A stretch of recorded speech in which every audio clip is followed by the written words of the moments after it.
As a disclaimer, some of our episodes discuss topics that may not be fit for a younger audience. Some episodes also contain some swearing. This show was produced by the Geek Happy Network, creators of the very best in audible Oracle entertainment. If you enjoy listening to Represented, remember to subscribe and leave us a review on your favorite podcast app. We'd love to hear your thoughts.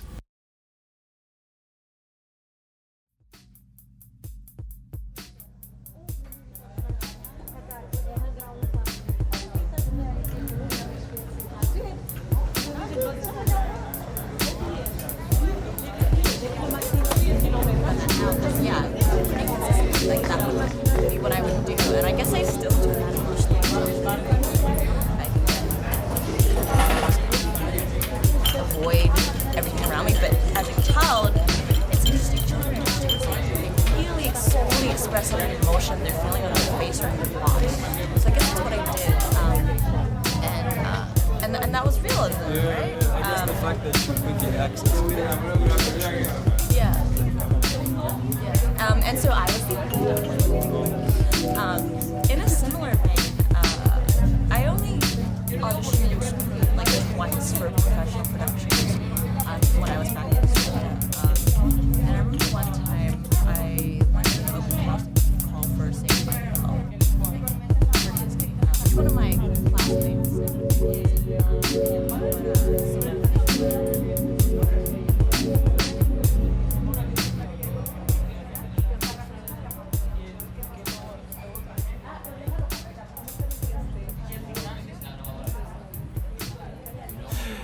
Hello and welcome to the Represented podcast. I'm your host Nyex. Hello to our viewership. And today I have a guest with me, someone that I met not too long ago, and someone that has a lot of interesting things going on in her life, and someone that has interesting perspectives too, I think, and hopefully we'll get into some of the reasons I think why. And welcome to the Represented podcast, Jaymee Mak. Thank you for having me. And Jaymee is an actor or a thespian, or how would you describe what you do? It's interesting because I think this year, when I first started auditioning, I identified as an actor, and then this year I started producing my own short films, and so now I think I identify more as a filmmaker as opposed to just an actor. I mean, I'll still introduce myself as an actor, particularly if I want to get cast in something. But I think making my own films has taught me more about acting than, not to say that acting classes aren't valuable, because they are super valuable, but I think having a holistic understanding of the craft better enables me to make smart choices as an actor, and I think any actor would benefit from learning behind the camera stuff. Yeah. And shout out to Philip Planta, who you know as well, who was on a previous episode on here, who spoke all about film and his own creative journey, which was really interesting. And we spoke about Phil as well, when we just first met. Yeah, I mean, I wouldn't have. I don't know if I would have met you without Phil, because Phil, I was looking for writers for my next short film, which is a mockumentary, and so he was the one who, within 5 minutes of me asking him on Facebook, hey, do you know any good funny writers? He immediately puts me in a Facebook group with Mick and Mike, or just Mick, I think. Yeah. Those are producers on the Geek Happy Network. Shout out to them. And I don't know, they've been great to work with. So we're currently workshopping the script. We've had hot pot and Japanese barbecue. I like to have food when I'm having meetings. And then through Mick met you. So Phil really is the granddaddy, granddaddy producer of Vancouver. He seems to be the sensei of film in Vancouver. Yeah, that's awesome. So how did you get into film yourself? Was it something you did from early on, or? So it's funny. Somebody asked me how I got into acting at my agency Christmas party, and I realized I gave a different answer than any other time that I've been asked. So I think the actual answer is when I was little, I asked my mom for singing lessons because I loved singing. I remember telling myself, there was this girl called Nikki Webster. I'm from Australia. So if I switch my Australian accent, you'll hear the difference. But basically, when I was, 9 or something, she became a famous singer because she sang in the Australian, Australia was hosting the Olympics, and she was 12. So I said to myself, I'm going to be a famous singer by the time I'm 12. Yeah. Obviously, that panned out.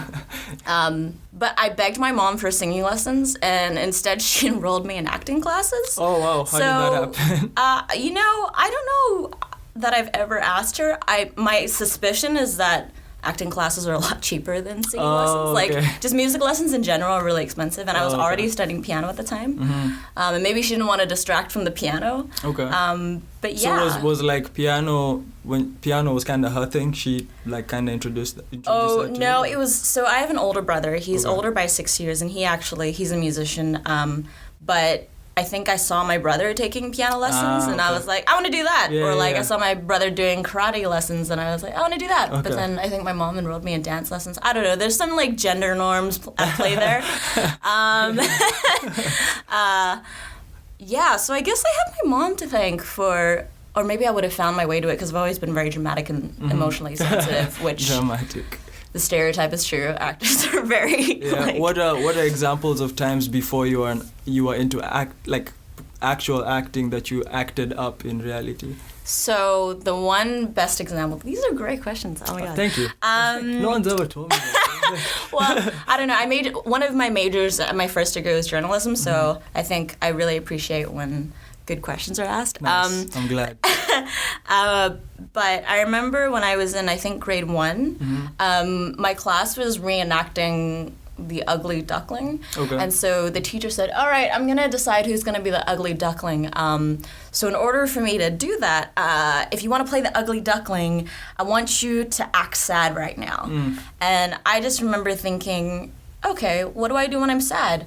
Because immediately every other person that I was competing against, I guess, immediately starts going, wah, yeah. And I thought, well, when I'm sad, what I do is I curl up in a ball and I like hunch my knees to my like bury my face in my knees, and I just like cut myself off from the outside world. And it's funny thinking about that now because pretty consistently like that would be what I would do, and I guess I still do that emotionally, just not physically. Like I can get kind of closed off and avoid everything around me. But as a child, it's interesting. Children are interesting because they really fully express every emotion they're feeling on their face or in their body.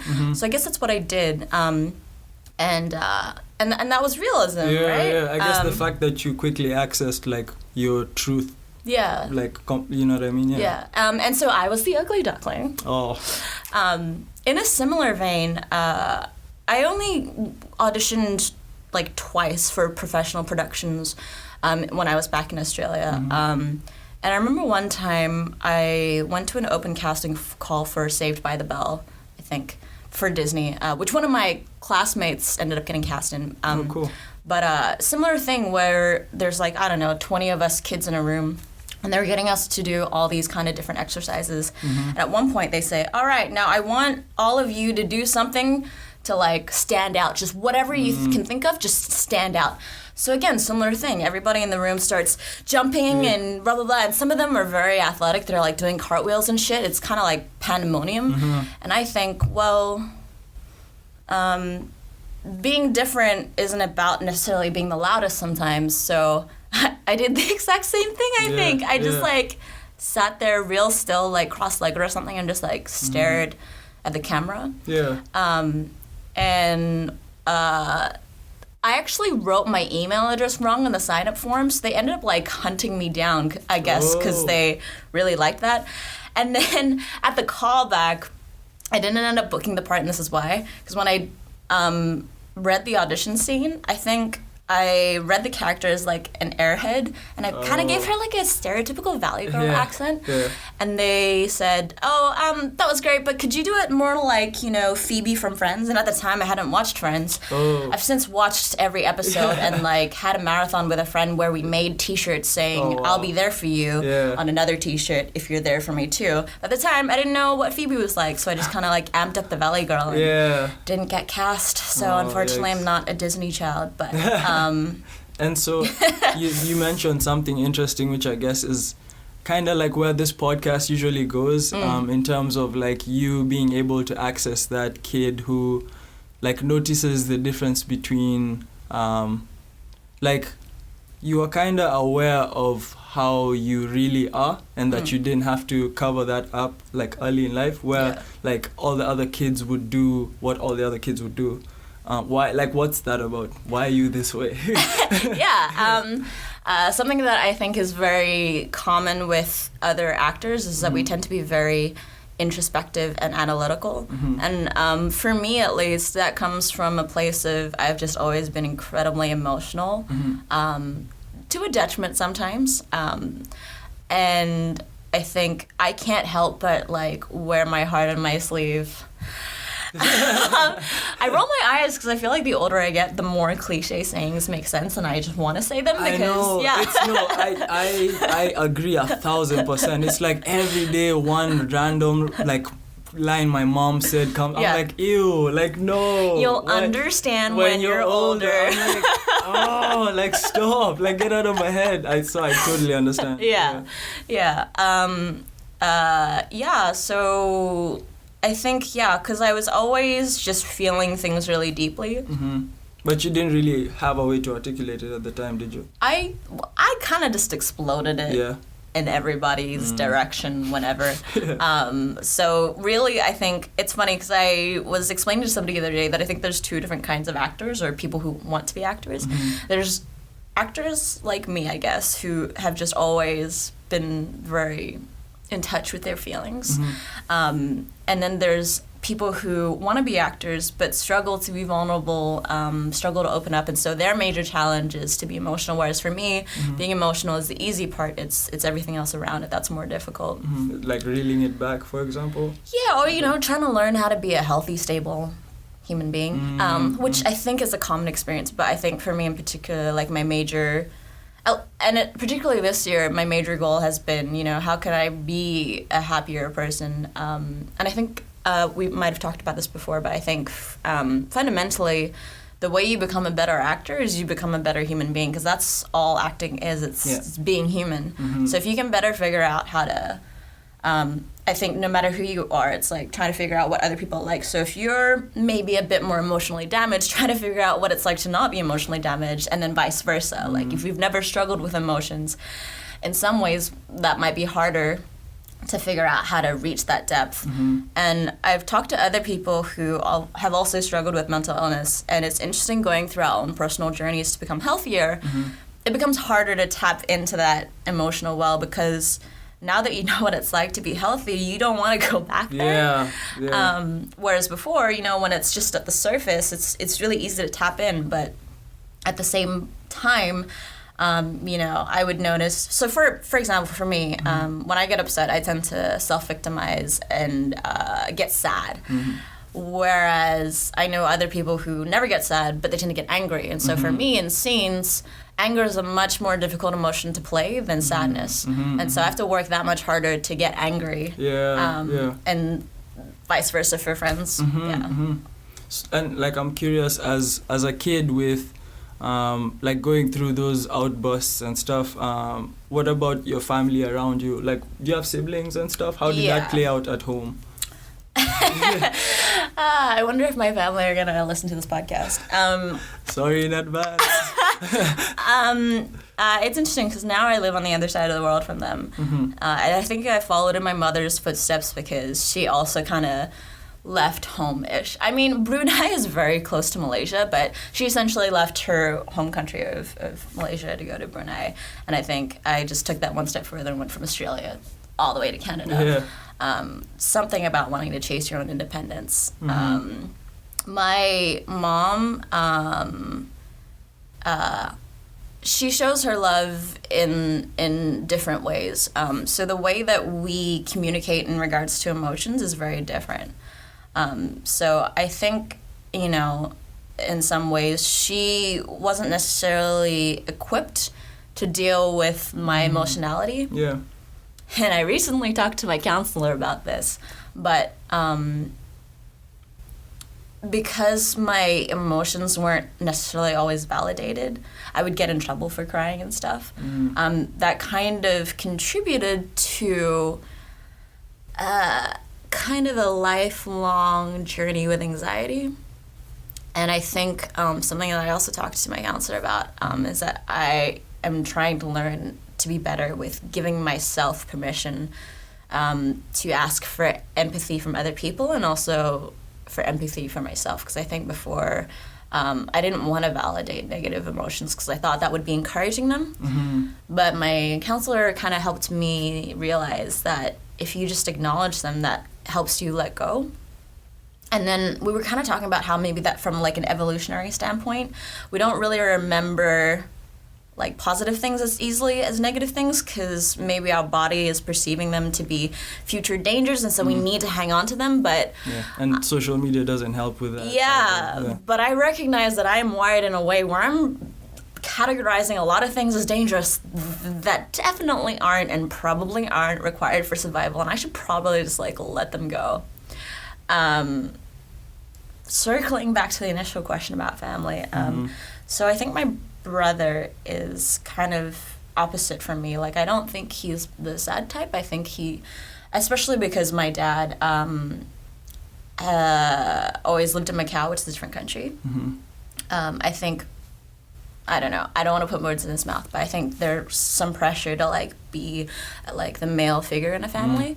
And so I think he always wanted, or maybe, don't want to put words in his mouth, but wanted to be stronger, and so more of the anger than like sadness type thing. So I think one of the other reasons I was drawn to acting was because I was like super socially awkward. I'm still like pretty awkward when I'm like intimidated by people. But I'm glad I don't intimidate you. You haven't been awkward at all. Yet, sure. I guess.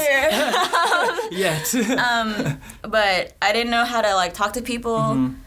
Like, I remember one time working at my ice cream job in high school and consciously one summer holidays trying to look at my coworkers and be like, oh, they're asking how the weather is. I can ask how the weather is. Oh, yeah. Is this what small talk is? Whoa.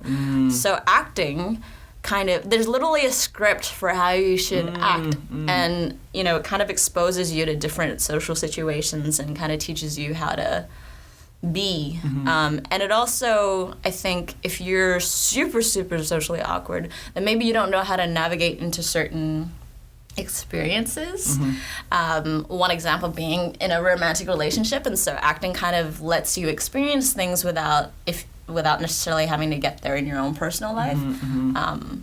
Do you think this is just a random question, but do you think that's why a lot of child actors grow up too fast, I guess? Maybe. Or like maybe not grow up too fast, but I guess you hear a lot of these tragic stories about child actors like in the media and stuff. I don't know if they hype it up, but the way you described being able to experience stuff outside of yourself, I'm wondering if certain actors are put through certain roles as kids. Yeah, so I remember one of my acting coaches when I was a kid, when I first learned about substitution, which is essentially if you're doing a scene, trying to either think of a trigger, so a memory that'll put you in that emotional state, or or even not a memory, but imagining yourself in a scenario that would elicit that same emotional response. And my teacher said, you got to be careful with this, because, and I don't think he used these words, but he was like, because some people end up real fucked up. And I mean, not those words, because he was nicer than that to children. But I remember we ran this exercise where I think I went up to the front of the class and he was like, okay, now think of a time where you were really sad. So I remembered when I was standing in line outside class, and then this guy in my class comes up and he goes, ha, there's the fat lady. I was real chubby as a kid. And I felt really sad. So I'm standing in front of class and I start crying. And then the teacher says, okay, now stop. And I was like, and I just kept bawling harder. And he's like, okay, go to the staircase and run up and down like 10 times until you stop. And so I did that, came back, calmed down. I think that's when he gave his spiel about, you got to be careful with this, because you got to, part of the job of being an actor is like learning how to do that, but then also letting go immediately. So it's funny, when I'm acting, I can get let go real easily. But in my personal life, I find that a lot harder. And I think with acting, it's because it's not necessarily your trauma that you're dealing with, per se. But like, for example, I know, have you seen 13 Reasons Why? I've watched one episode. Yeah, very trigger warning heavy, that show. But I know that the actors on set, they had like care animals and counselors there because they're dealing with very heavy content there. And I think that's something that professional productions tend to do because, you know, your psyche can be at risk. Yeah, that's interesting. And so was your family super supportive about your decision to go into acting then? So in that regard, I think my older brother paved the way. I think he always wanted to do creative stuff, but I think he was pressured to do more stable, traditional stuff. Yeah, because the man role and all that stuff. Yeah, and I think also because I had always been so explosive with my desire to be creative. Like, I've always sung, danced, acted. And I did start off doing something semi-responsible. I started off doing arts law, but the law was to supplement my arts degree, and that's kind of like a really expensive waste of time if I'm not planning on using a law degree. And I think the other part being, although my dad is more of the pragmatic, less creative type, my mom like grew up playing guitar and singing and stuff. So I think in some ways, part of her support might come from, you know, an underlying desire. And so like, because I also look pretty similar to her. It's like probably the closest you could get to living through somebody else's. That's really cute. And parents do that anyway, so I'm pretty sure there's an element of that. Yeah. That's awesome.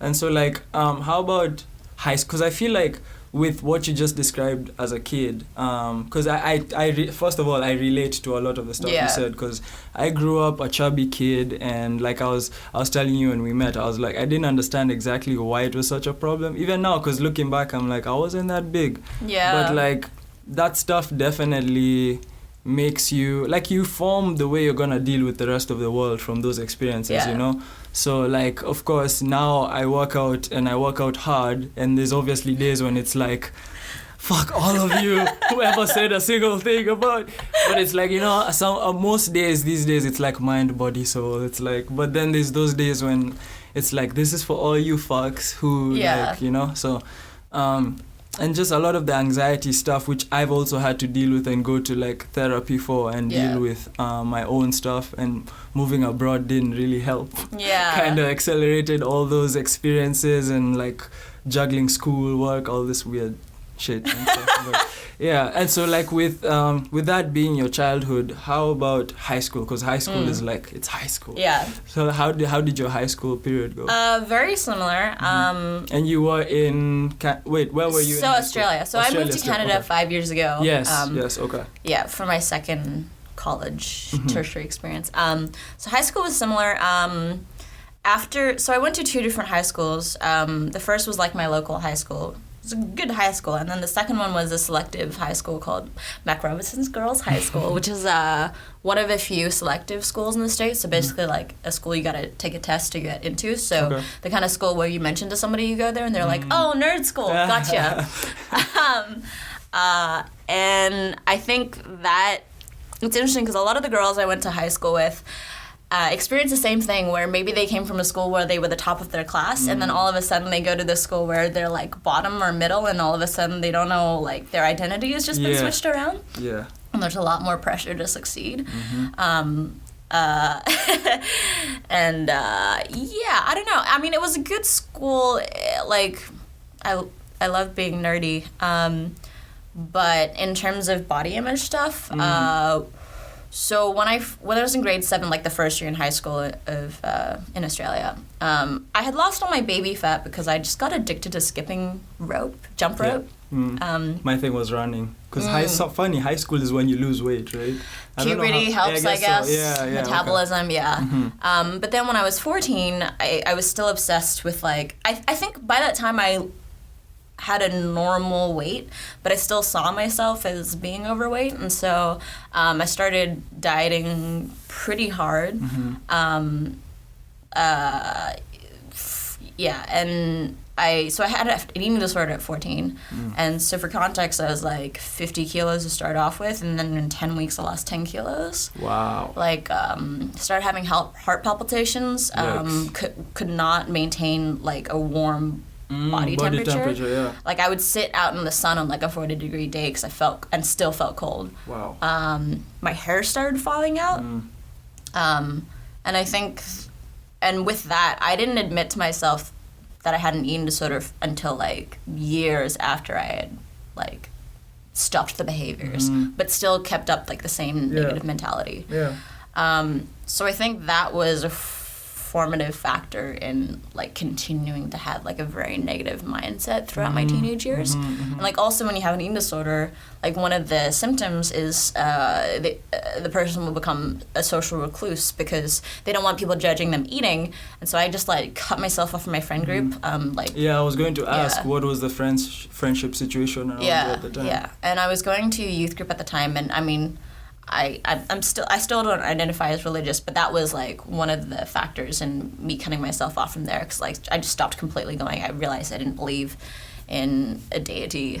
Stopped going. That would have been the start of me arguing with my mom because you know your parent doesn't want you to die, so and you're just like, why do you want me to get fat? Yeah, so that was a thing, and it's interesting because I ended up taking a few years off acting after high school. I mean, at university, I was in the drama society and I acted a couple things, but I didn't really do much like film and TV stuff. And I remember when I came to Canada, and I originally came to Canada to do, I got the Women in Game scholarship to do a diploma of game design at Vancouver Film School. So I did that for a year, and I remember during that time they had the open casting call for like the new Star Wars reboot. Oh, okay, yeah.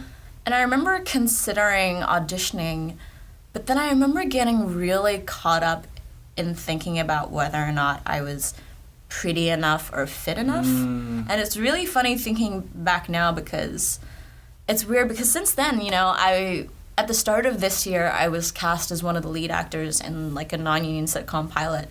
And like the breakdown says, you know, cute, sexy, all that stuff.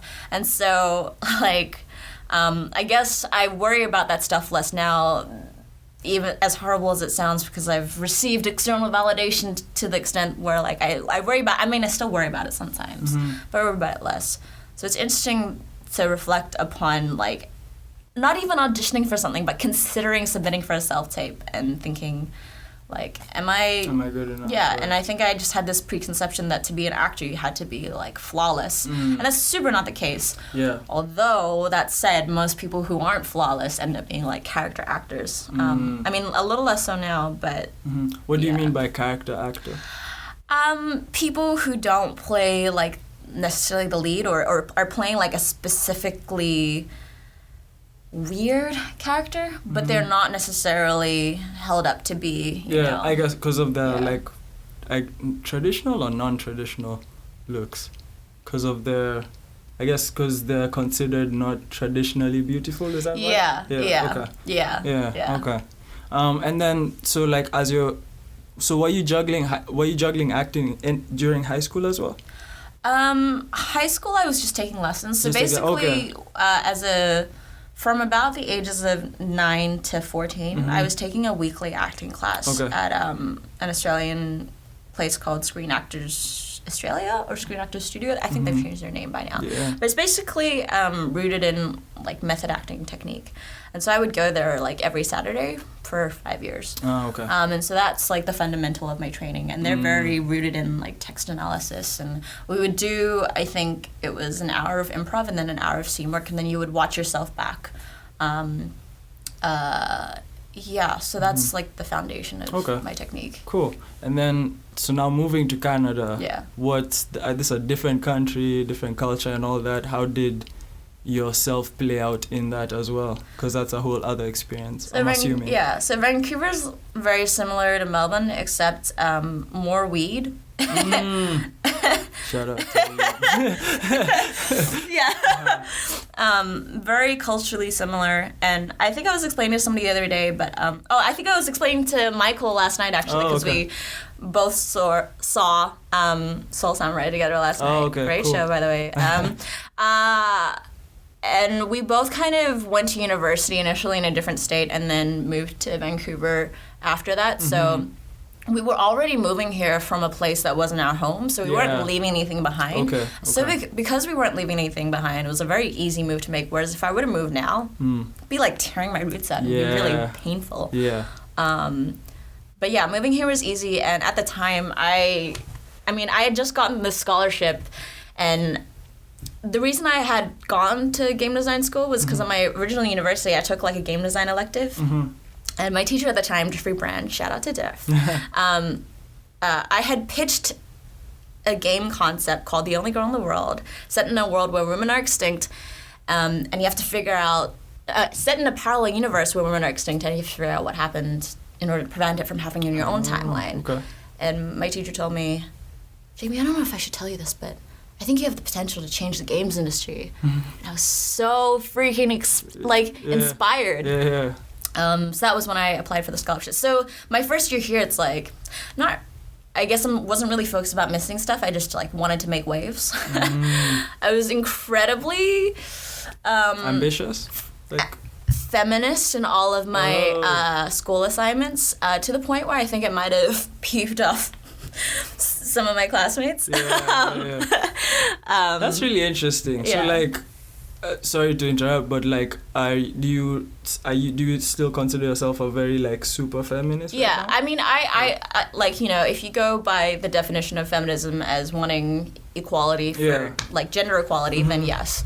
But you've kind of moved from that person, I'm assuming, that you're describing. Yeah, I mean, one thing that I think that person was I think they were a little more inclined to jump on bandwagons without doing full research, and I'm not really into that. The reason I'm like kind of asking is because I've also been going down this lane of kind of exploring the other side of social justice. Yeah. And like I've been watching a lot of alternative perspectives to like the public discourse. Yeah. And that's stuff that's considered, I guess, right wing.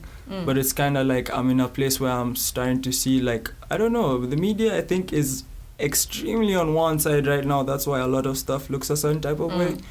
And which is why I'm asking, so when you're kind of breaking down the way you approached it before, I kind of want to see where your head was at, like why you saw it was, you know what I mean? Because I feel like I also had elements of that when I first came. Like I would just take on stuff that people would say and use it because it seems like, you know what I mean? Yeah. It's like ideally we should all be looking at things on a per issue basis. But nobody has the time to fully research every issue, and so you have to determine which voices in the media you're going to trust because you just don't have the energy to do that yourself. It's hard. It is. Yeah. It's actual work because like I realized just how much because I really went deep into the people I've been watching and like people that I've considered like thought leaders and stuff, and now I'm looking at them like, wait, where were you trying to take me though? Because I'm like, I feel like for the longest time I was the same, where I would follow a lot of popular conversation, but then from people who have already framed it the way they want to, you know what I mean? And so I missed out on a whole world of perspectives that I'm now discovering, and I'm like, oh shit. You know, like, I'm like, okay, mental notes. Yeah, I mean, you know, it's great motivation for wanting to study economics. Kind of runs everything. Yeah, no, it's crazy. And so, like, how has your time in Canada been? Do you love it here? Or? Vancouver's my home now. I mean, Vancouver's where I've become an adult, and also for the two industries that I'm in. So, as my day job, I still work as a community manager for a mobile gaming studio, and then with acting, like Vancouver's a hub for those two industries. So job-wise, like this is where I want to be at the moment, and I love like the Vancouver indie filmmaking community. Okay. I think overall they inspire me to want to be a better filmmaker, and it's nice knowing that you can reach out and have support. I think that's fundamental for whatever career you're pursuing, is you want to be where your people are. For sure. So I think that's been one of the things that I've been most grateful for this year, is realizing like that I have that community there. The indie game making community here is great too, and they were my first kind of friendship group. Like, if they didn't exist, shout out to Full Indie, which is a monthly indie game dev meetup. if they didn't exist, I wouldn't have any friends here. But now I've kind of transitioned to focusing more on the filmmaking community here. That said, Vancouver rains a lot, which is kind of, not ideal. No, I know. I know. And it's expensive here. Yeah. Outside of those two things, it's kind of a haven, I think, because a lot of the world is in turmoil at the moment, or at least it feels that way. And Canada is like.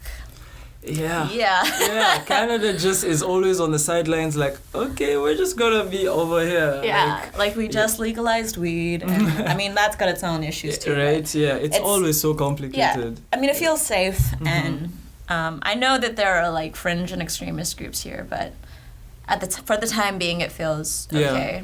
I think out of any place in the world right now, it's damn near like one of the few places where like you said, you just feel safe. Like you can actually just feel safe. Yeah. With no strings attached. Yeah. Because that feeling does not exist in many places, for sure. Yeah. Yeah, and I mean, being from Kenya, like I don't feel this feeling when I'm home, Yeah. We were just watching something to do with the Wild West, or I don't know. We were watching some historical films on Netflix, and me and my boyfriend were talking about, wouldn't it be horrible to live in a time where, you just had to worry for your physical safety like at all times? And I was thinking, yeah, but that's still definitely the case for a lot of countries in the world right now.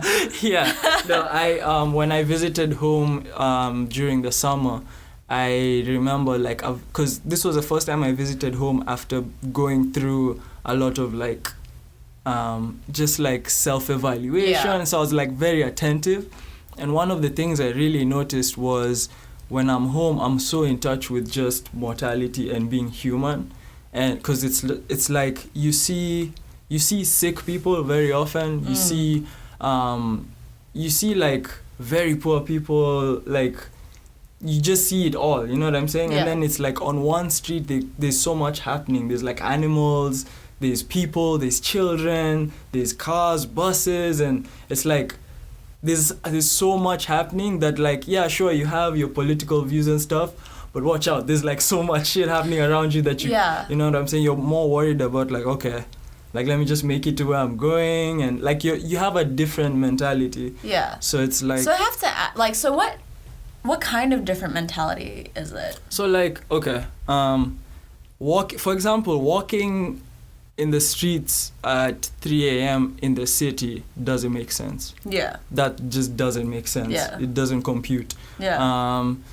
And like not leaving this is a good one, leaving electronics on your table, leaving backpacks like randomly, for like we're in the library right now.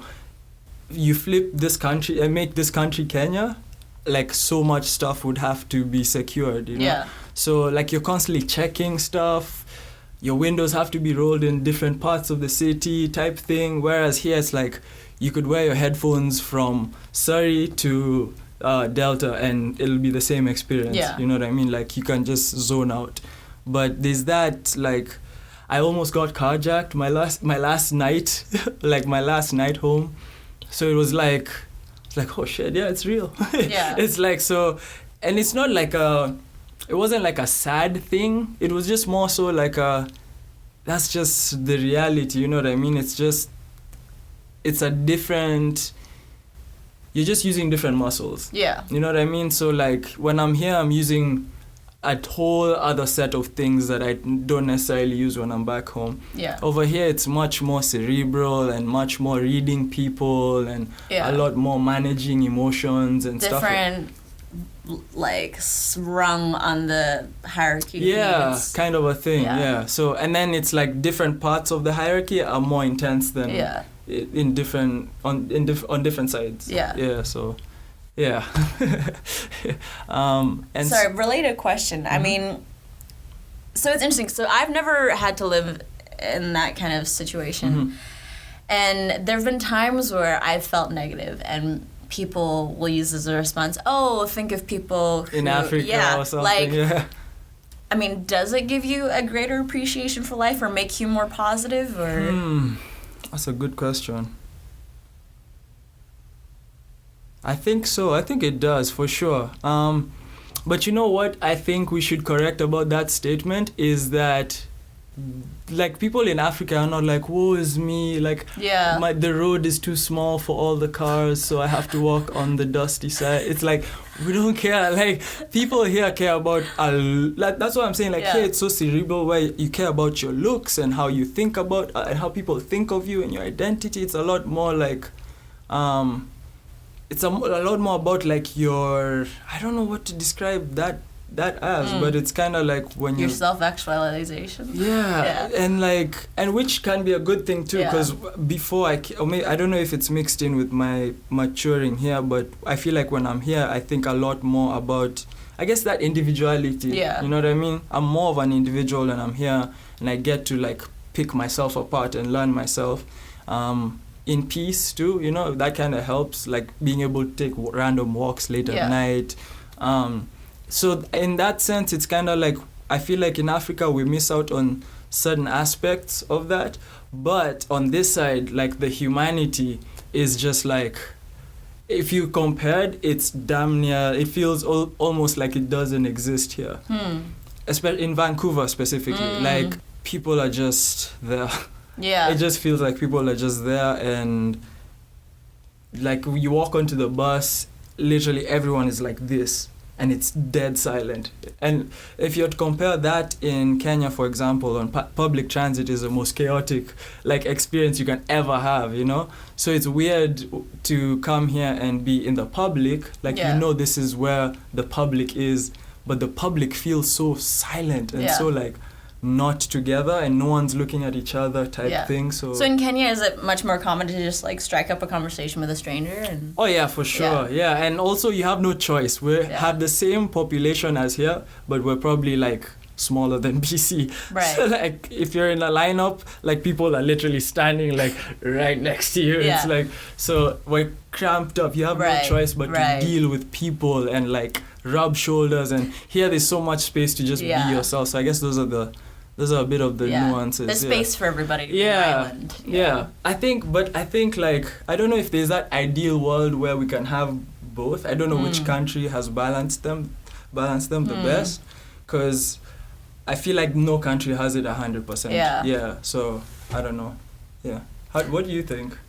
I don't know. I'm at a point now where I kind of want to travel more so that I can better understand what different cultures are like. I know that when I visited, like, China, the cramming aspect has felt very overwhelming because it feels aggressive. And I mean, there's different scales for what's considered polite, and I mean, I get it. Like, if you don't speak up, you'll get trampled, or you just won't get to your destination. So I get it. And it's like, you take that same culture and you put it here, and you're like, why do you need to be so aggressive? Like, everybody's gonna get there on time. Like, it's gonna be fine. But so I get it, but I am accustomed to space now. Right?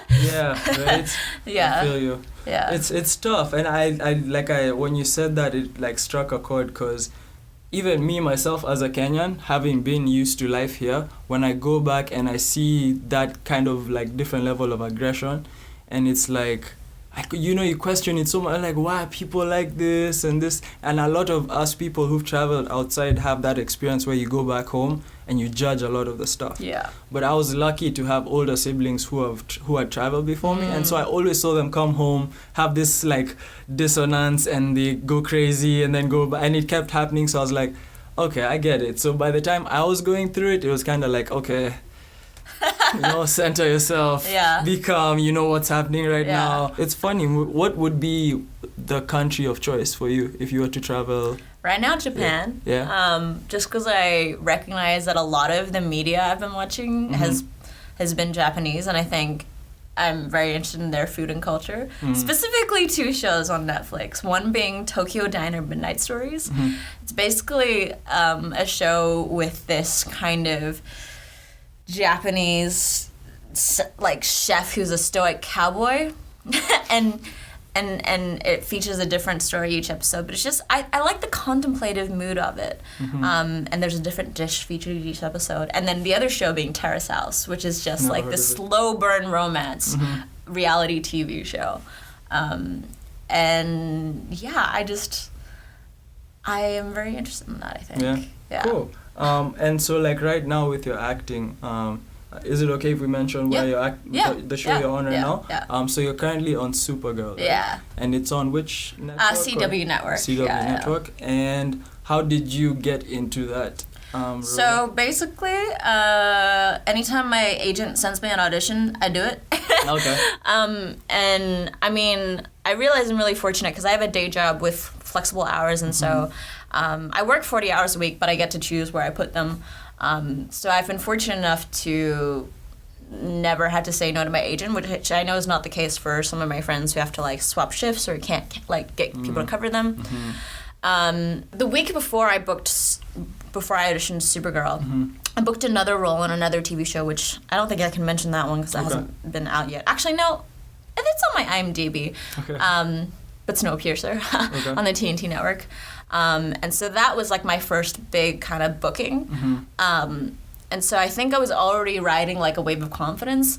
There's an adage, probably for all industries, but acting in particular, where they're like, good things come in threes. And so one of my acting coaches mentioned, you'll notice sometimes it'll happen in threes. Like you book one thing and you're just riding that wave of confidence and you'll just like bam, bam, bam. So similar here, booked that, and then the week later did my audition for Supergirl. And it was just a very good week. What's your role on Supergirl?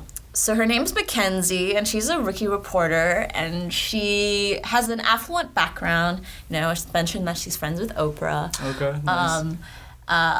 It's not written in the show, but I've decided that her goal in life is to win a Pulitzer Prize. And she she can be kind of rude at times, somewhat bitchy. Yeah. Was that easy for you to access?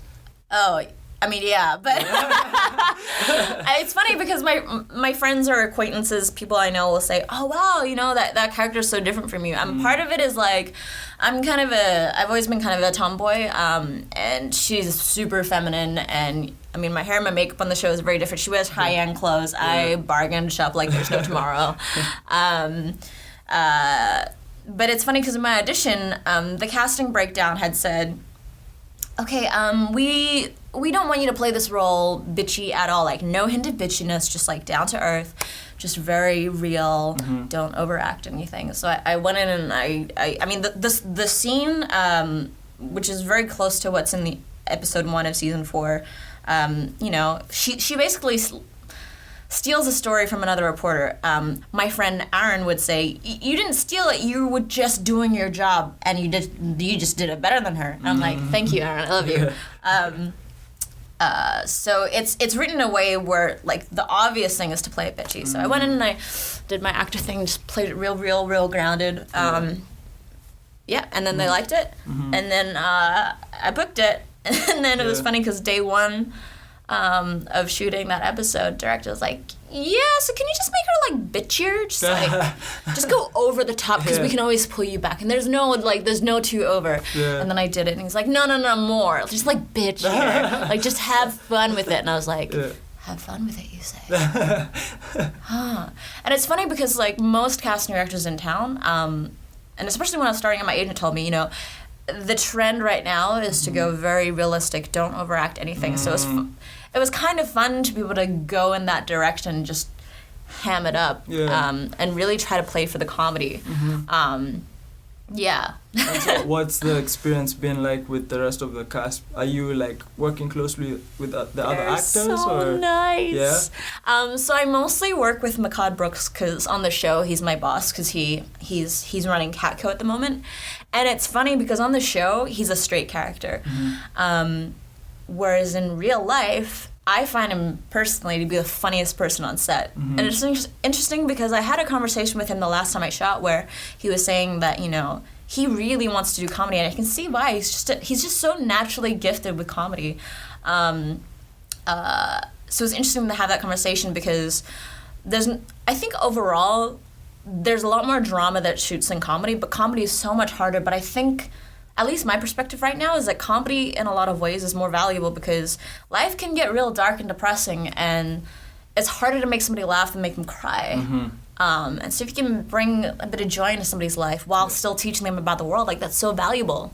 And like the rest of the cast and the crew are super nice, and it's I think I've been on set like 4 or 5 times now. Nice. And I mean, I only go like every couple weeks or every month or something, but it's been enough times now that, people are starting to learn my name, I'm starting to learn their names, and so it's starting to feel like a family, and it's starting to feel like my second job, which is nice. Yeah. And yeah, they're warm, and I also love seeing so many women on set. Oh, yeah. That is definitely something I appreciate. The last episode we shot, the director was female, and it was interesting because I was wearing heels, and I don't normally wear heels. Like, I normally wear, like, boots because they're practical as fuck, or sneakers. Yeah. But Supergirl is very, like, especially Catco is kind of not super high fashion, but I'm like, what are these floofy bits for? I guess floofy was like fashionable right now or something. So I tried to keep my heels on the entire shoot so I could get more used to them. And like after my first day shooting of Supergirl, I went home and bought heels so I could practice. But then the director noticed that my feet were hurting. She's like, oh, we need to get you like out of these right now, like in between takes, because and I know because like when I am having a night out, like that's how I feel, and it was just. It's not that the male directors on the show have also been really warm, but it was just nice to have that kind of empathy. And I don't know, like, she felt super approachable, and her background was she was a camera operator for a long time, so it's, she kind of had that neat balance of empathy and technical skill, and I don't know, it was just nice. Yeah. Yeah. And what about, like, with mental health and that stuff? I guess it's a never-ending battle for everyone. But would you say would you say you're at a place where you have a handle on most Sometimes. things? Yeah, than before. I think it depends. I mean, as your life changes, you just need to adapt. Maybe the exercises that you need. Or what? Maybe I should ask, what are the ways you're handling things now? Because I guess through life you learn different things in different stages to just deal with the next stage. Yeah. So what are you doing in this stage to handle it? I prioritize exercise more now than I used to. I think in the last week, dance has kind of helped me in terms of exercising to relieve stress, but also creative expression to relieve stress. And also what I was saying before about giving myself empathy to just acknowledge and validate my own feelings and talk to people about it and not feel bad about it. I think oftentimes when you're struggling with negative emotions, you don't want to talk to other people about it because you don't want to bring them down. No. Yeah. But I think it's interesting because after kind of embracing with my counselor that validating your feelings by either saying it out loud to yourself, saying it out loud to somebody else, writing it down, helps you let it go. I think for the first time I genuinely felt like I wanted to be that person for other people.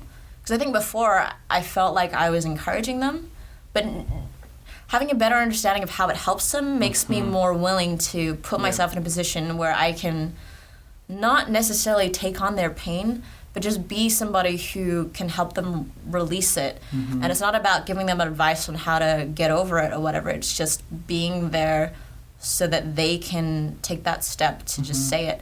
And also the other important thing that my counselor said was, validating it, sometimes it takes more than once for you to be able to let it go. And I was like, it's such a fundamental thing, but it's so easy to just, write it down or talk to somebody and think, I still feel the same. I've gone for a run. I still feel the same. I'm always going to feel the same. So trying to do that better, and communicate to my partner if I'm not feeling great. And I know it's a journey, but I think also, embracing that I'm not going to be 100% overnight, and there's always going to be emotional challenges up ahead, but just trying to manage it better, I think. Yeah. And do you still talk to your family often, or? We have a group messenger. We all do. WhatsApp or? No, just Facebook. Oh, okay, we do WhatsApp. I don't know. I don't really like WhatsApp. Yeah, and we talk occasionally. Like I'll Skype my mom every now and then. Do you miss Australia at all, or no? No. I think it's because I like my whole adult life has been here. Yeah. I miss the baked goods because cakes here suck. A lot. Don't get me started on food, please don't, because I could go for a whole hour on what's wrong with everything we eat here, man. That's another thing. So like, food is just like, I love food. I'm gonna so stop. much. I can't do this. Yeah. So like, how do you feel about what do you see for yourself right now in Vancouver? What are you trying to do for yourself? What do you want to do with acting, your professional life? What's like your ideal situation, and why? So in the short term, producing that short film with Mick and Mike, and finishing this season of Supergirl, and I don't know, they'll be back for next year. I don't know, that'd be cool. Yeah. In the long run, I would love to be the lead actor on a long-running sitcom that I'm also the showrunner of. Okay. Similar to like Danielle Levy on Schitt's Creek. Okay. I really enjoy being in front of the camera, and I'm realizing that I like producing.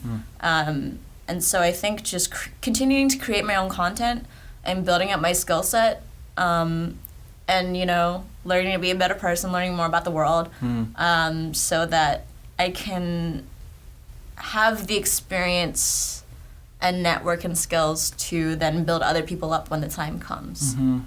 I mean, not that you can't do it along the way, but just keeping that as for sure a continual motivation. Yeah, I think it's always important to reach back, however, in whatever you're doing, for sure. Yeah. Thank you for making time for us to have this conversation. I think like I said, I relate to a lot of the things like you spoke of about like your childhood and stuff, and obviously we spoke before, and I just find it interesting to always speak to new people and learn just how much we have in common. And it's so weird because it's like it's just the second time seeing you, but it's like all this stuff we've talked about is like everyone pretty much. This is like a free counseling session, I'll be honest. Hey, for me too. This is usually, I guess I'm cheating the system because I get to do this often, so like, haven't paid for a while. But yeah, no, I think it's so important just to talk. To end this podcast, direct us to any like website you have or any content you'd like us to see out there on social media or YouTube or anything. I think just like probably my Instagram. Yeah. Cool. I haven't really set up a website yet because my other short film. Oh, actually, my Instagram is at Jaymee Mak, and then on Facebook and Instagram at It's Not Me, It's Not You Film, which is a short film about a couple who are trying to figure out what to do when they realize that one of them is asexual. And speaking of using negative experiences, it's like I dated somebody who was asexual for not that the whole experience was negative because he was asexual. I dated him for over a year, somewhere like that, and I was struggling to like get over a lot of things in that relationship, so then I just made a film about it. Wow, okay. Interesting. Nice. Okay. Yeah. So is that how I'm not going to ask if it's vulnerable. That's obviously a vulnerable experience, right? super raw. Yeah. But it's funny, I just got survey response back from one of my friends. She's an admin for AVEN, which is the Asexuality Visibility Education Network, I think is the full thing. Wow, okay. And it's a educational resource base, but also it's a forum online, like the biggest asexuality forum. And so she kind of helped educate me more about asexuality. And she also, sat down and Skyped Lee, who's my co-star in the film, because he plays the asexual character there. And having her feedback on the film makes me feel more comfortable about releasing it into the wild. And there's not a lot of content about asexuality right now. Yeah, I'm totally lost on what. Yeah, the most visible character is Todd Chavez in BoJack Horseman. But there's, yeah, I'm very excited to have that film out there because I'm excited to see what discussions arise from that. And I was telling my friend Justine, who's the admin for Avon, that I think my job once we release the film, as opposed to me talking about my own experiences, that'll just be a starting point. My job after that will just be to listen to people who also have lived experiences and people who are asexual, the people in their lives, and then help provide a platform for them to share their voice. And maybe just bridge a gap more to the mainstream world, to people who otherwise might not have been exposed. And my hope is that, you know, the film will help explain a little bit more about what that experience is like, and also maybe be a cathartic experience for people who've been through similar things, because she said she watched the film on her break from work, and that was a mistake because she was, like, tearing up. Oh, no. That's a good and a bad thing at the same time. Yeah. Nice. Yeah. That's awesome. Well, all the best once it's all out. And Thanks. yeah, and good luck with your future in film and all that good stuff. Yeah, I look forward to also following your journey. Thank you. Thank you for everyone who's tuned in on video, audio, however you're experiencing this conversation. We've had our lovely guest Jaymee Mak on the show. And look out for her on your local billboards and on IMDb and all that good stuff. Autographs if you see her in the supermarket. Oh my God. She's free to sign. I'll be by the bread section. But yeah, thank you for joining us and making time for this. And I'm really grateful that you were sharing what you shared. And yeah, thank you for joining us. Peace. If you'd like to be a guest on the Represented Podcast, feel free to hit up at Represented Podcast on Instagram or email us at representedpodcast@gmail.com. Thank you for listening, and for more Geek Happy Network shows like the Monster Slayer's Guide to Slaying Monsters or partner shows like the Jay and Tay Show and Book and Bitch, come give us a listen at geekhappynetwork.com or look for us on your favorite podcast app. And be sure to follow us on Facebook or Instagram at Geek Happy Network. This show is hosted and created by myself, Nyex, editing by Robert Mudhama, and myself, video editing by Russ Rara, and intro music by Mick Narciso.